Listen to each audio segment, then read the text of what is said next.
สรุปแล้วเนี่ยคนรวยในโลกบ่มีแต่คนจนขันรวยแม่นไผตี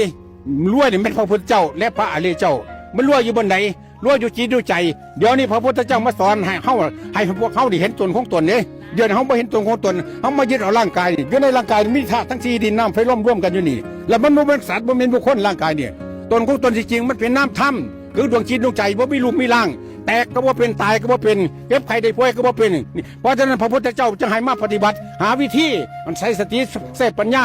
เหตุและจิตทิมร่างกายนี่ถ้าทิมร่างกายนี่ได้จบแล้วความสุขกันแท้จริงอ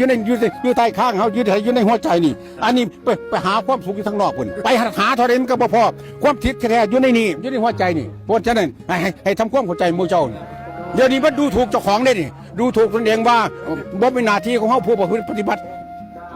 ได้บัดสุคนขึ้นอยู่ในโลกนี่